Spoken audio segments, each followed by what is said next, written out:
Hello বন্ধুরা, welcome to my YouTube channel fearless learning A to Z. আজকে আমি তোমাদের দেখাবো West Bengal council of higher secondary এডুকেশনের ক্লাস 12-এর ইংলিশের থার্ড সেমিস্টারের সম্পূর্ণ সিলেবাসটি। সম্পূর্ণ পরীক্ষাটি হবে এমসিকিউ প্রসেসে।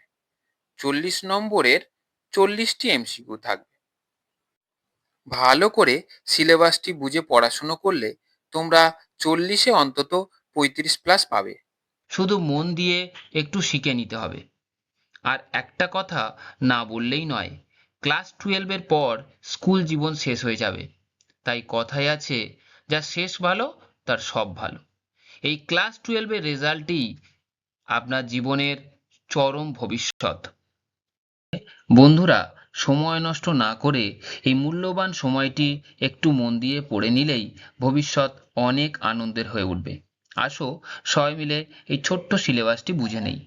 তো দেখতেই পাচ্ছ, প্রোস সেকশন বা story train at Deoli by Ruskin Bond, এর জন্য 4 নম্বর আছে। সেকেন্ড আছে strong roots by APJ Abdul Kalam, এর জন্য 3 নম্বর আছে। এবং the bed by Anton Chekhov, এটার জন্য 3 নম্বর। তাহলে the night train at Deoli, এটা রোম্যান্টিক একটা স্টোরি, খুব মজা লাগবে। Strong roots by APJ Abdul Kalam, খুব মজার একটা গল্প, কিন্তু বিষয়টা হচ্ছে এপিজে আব্দুল কালামের জীবনী নিয়ে, ভালো লাগবে। দ্য বেডটাও খুব ভালো একটা গল্প, খুব সুন্দর স্টোরি। এরপরে দেখতে পাচ্ছেন আপনারা ভার্স মানে পোয়েম।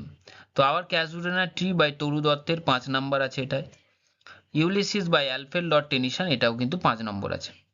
তাহলে বুঝতে পারলেন, ওদিকে 10 আর এদিকে মানে প্রোস সেকশনে 10 এবং ভার্স সেকশনে 10, তাহলে টোটাল আমাদের 20 নম্বর হয়ে গেল। পরে যেটা খুবই গুরুত্বপূর্ণ তোমাদের পড়তে হবে সেটা হচ্ছে ড্রামা। একটাই ড্রামা আছে, riders to the sea by J M সিনজের, যেটা 5 নম্বরের, মানে 5টা এমসিকিউ আসবে 5 নম্বরের, খুবই গুরুত্বপূর্ণ। তো এটা পড়তে হবে। কেন বেশি গুরুত্বপূর্ণ বলছি, কারণ এটা থার্ড সেমিস্টারে যেমন গুরুত্বপূর্ণ, তেমনি ফোর্থ সেমিস্টারে মানে তোমাদের পরের পরীক্ষাতেও খুব গুরুত্বপূর্ণ ফোর্থ সেমিস্টারের জন্য। কারণ সেখানেও কিন্তু এটা থেকে অনেক প্রশ্ন আসবে এবং সেটা ব্রড কোশ্চেন কিন্তু লিখতে হবে, ওই জন্য এটা খুবই গুরুত্বপূর্ণ। তোমাদের কখনোই মানে পিছু ছাড়ছে না, সেটা হচ্ছে টেক্সচুয়াল গ্রামার। এটাও কিন্তু 5 নম্বরের এমসিকিউ আসবে। সেই টেক্সচুয়াল গ্রামার গুলো কি আছে একটু পড়ে নিই।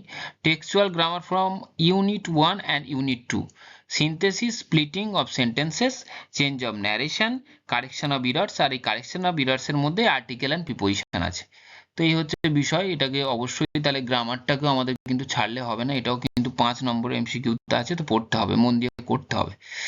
এরপরে দেখো লাস্ট, সেটা হচ্ছে রিডিং কম্প্রিহেনশন, মানে রিডিং কম্প্রিহেনশন আনসিন, এটাকে তোমাদের পড়তে হবে, আনসিন আসবে। এটা মাধ্যমিকে তোমরা আনসিন পেয়েছিলে, তো সেরকমই একটা আনসিন এখানে কিন্তু দেওয়া হবে। কিন্তু কেমন ভাবে দেওয়া হবে, 5 question based on grammar and vocabulary items, 5 marks এর জন্য থাকবে। এটাও এমসিকিউ থাকবে, গ্রামার এবং ভোকাবুলারি টাইপের দেওয়া হবে। আর 5 question based on understanding and inference of the text, 5 marks, এটার জন্য কিন্তু 5 মার্কস। তো এরকম টোটাল 10 নম্বরের প্রশ্ন এখান থেকে থাকবে। আশা করি আমার প্রিয় বন্ধুরা, তোমাদেরকে এই সম্পূর্ণ সিলেবাসটি আমি বোঝাতে পেরেছি। যদি ভিডিওটি তোমরা বুঝতে পারো, তোমরা তোমাদের বন্ধুদের কাছে ভিডিওটি অবশ্যই শেয়ার করে দাও, যাতে করে তারা সবাই সিলেবাসটি আগে বুঝে নিয়ে পড়াশোনা শুরু করে।